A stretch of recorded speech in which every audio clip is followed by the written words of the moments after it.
एवं आंचलिक पाणीपाग विज्ञान केन्द्र पक्षर एक बड़ खबर अथवा पाणीपाग जनित एक विशेष सूचना सामना को आसी बर्तमान जहाँ सूचना मिली जून 24 तारीख पर्यंत राज्य में वर्षा संभावना रही। आज प्रबल और अति प्रबल वर्षा नहीं 15टी जिला को ऑरेंज वार्निंग जारी कर तेज आगक ओडिशार केउ जिला को अधिक मात्रा में वर्षा रही केउ जिले में बिजुली घड़घड़ी सहित वज्रपातर संभावना रही ताने वीडियो संपूर्ण अपडेट पाइपर किंतु ता पूर्व वीडियो गोटे लाइक करूँ सांग सहित वीडियो को बहुत मात्रा शेयर करूँ। आपण मैंने जदि आम चैनल पर नुआ प्रथम थर पर आम वीडियो को देखुथिबे ताले एबे ही आम चैनल को सब्सक्राइब करी पाखर आसुवा बेल आइकन दबाई ऑल नोटिफिकेशन ऊपर ऑन कर रखिबे। आपण माने हमर न्यूज को केउ जिल्ला देखुछन्ती तळे कमेंट बॉक्स में निहाती जणाइबे जहा द्वारा जेबे भी जे कोनोसी न्यूज रिलेटेड लेटेस्ट पाणीपागर सठिक सूचना आपण माने हम चैनल माध्यम सर्वप्रथम पाइ परिबे। तेबे चलंतु अब लेट न करी वर्तमान खबर ऊपर नजर पकेबा।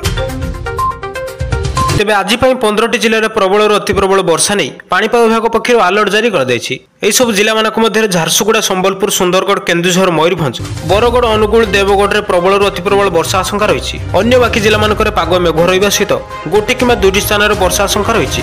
सेहीपरि आसंता काली सुंदरगढ़ और झारसुगुड़ा जिला येलो अलर्ट जारी कर 22 तारीख में मयूरभंज और केन्दुझर येलो वार्निंग जारी कर अर्थात यह सब जिले में प्रबल और अति प्रबल वर्षा पूर्वानुमान कर 23 तारीख वर्षार मात्रा एत रही पाणीपाग विभाग पक्षर कहुई।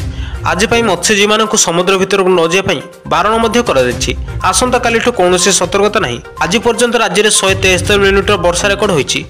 विगत जून मास आरंभ एजावत वर्षार परिमाण 2टी जिले में भल मात्रा रेकर्ड होती। सुंदरगढ़ और देवगढ़ में मात्रा ठू अधिक रेकर्ड होती।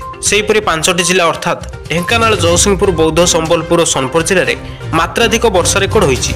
ता सहित 15टी जिले में वर्षा स्वाभाविक रही।